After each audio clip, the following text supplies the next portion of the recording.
Notre volonté, c'était surtout de permettre un bon accueil de l'enfant pour que les parents puissent partir au travail tranquillement en sachant que leur enfant est bien accueilli. Notre volonté, c'était aussi de donner le mieux pour les enfants puisqu'on a développé le bio dans la restauration scolaire. Enfin bref, l'objectif principal, c'est surtout que les jeunes parents se sentent bien à Saint-Étienne et aient envie d'y rester.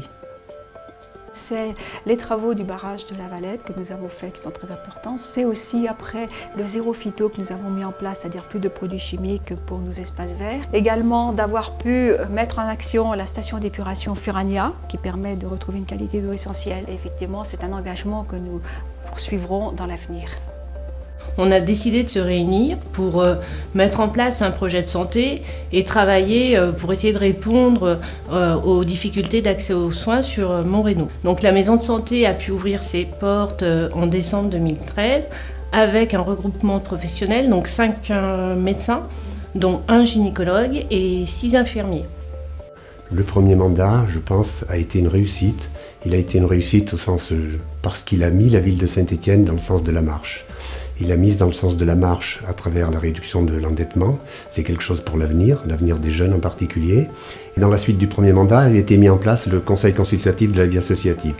Il faut que ce Conseil consultatif de la vie associative il se positionne aussi en termes de développement local. Et je crois que la réflexion, ça peut être le lieu de la réflexion de toutes les associations, de tous les acteurs d'économie sociale et solidaire, pour qu'il soit une réalité pour les Stéphanois dans les 3-4 années à venir. La politique qu'on a menée à Saint-Étienne, c'est pendant ces 6 ans au niveau des personnes âgées, était ambitieuse. D'abord sur les maisons de retraite de la ville, puisqu'on a sécurisé l'accès aux maisons de retraite, on l'a privilégié pour les revenus modestes. On a fait en sorte que la qualité de prise en charge soit améliorée. Mais au-delà de tout le travail qui a été fait sur les maisons de retraite du CCAS, il y a eu surtout l'élaboration d'un plan communal senior. Sous l'impulsion de Anna Bessel, nous avons renégocié toutes les délégations de services publics. Nous avons obtenu une baisse du prix de l'eau à hauteur de 25%, ainsi qu'une baisse du prix du stationnement. Et nous avons fait baisser le prix des repas dans les cantines avec en plus la qualité bio. Donc dans l'avenir, nous souhaitons continuer de défendre l'intérêt des Stéphanois et nous allons créer pour ça un service public funéraire. Il me semble qu'il était d'abord essentiel de rencontrer les gens, d'écouter leurs besoins, leurs attentes. Donc ça, on l'a fait grâce à 3 moments privilégiés: l'écriture de la charte Une ville en partage, la création de la commission communale d'accessibilité et puis la création du conseil local en santé mentale. Concrètement, comment on s'attaquait aux bâtiments recevant du public, à la voirie, aux espaces publics.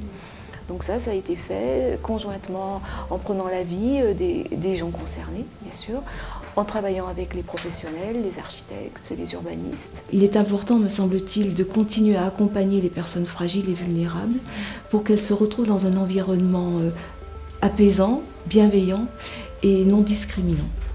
Je dirais que l'ensemble des opérations d'aménagement urbain, de requalification du logement que nous avons mis en place à Saint-Étienne aux côtés de Maurice Vincent, tout d'abord concerne l'ensemble des quartiers de la ville. L'autre élément sur lequel il est sans doute souhaitable d'insister, c'est que l'ensemble de ces projets, qu'il s'agisse encore une fois de requalifier l'espace public ou d'intervenir sur des logements, répond à différentes exigences. La première d'entre elles, c'est le meilleur rapport qualité-prix pour les Stéphanois.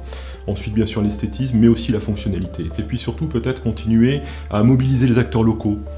Je pense que conduire des projets qui mobilisent les fabricants, les designers stéphanois, ce que nous avons fait au niveau de l'opération Cœur de Ville, la Verrie de Saint-Just, eh bien c'est quelque chose d'extrêmement important parce que d'une part, ça donne du travail aux Stéphanois et d'autre part, ça permet de valoriser nos savoir-faire.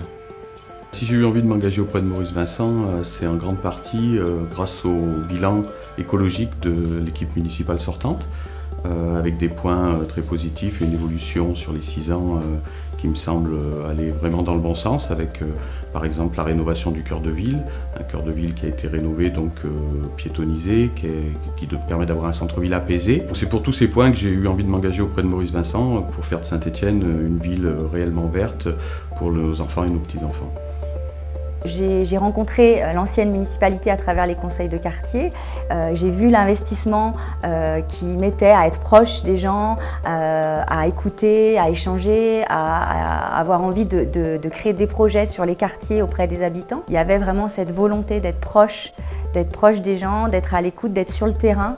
Et c'est là, à mon avis, qu'est l'engagement politique.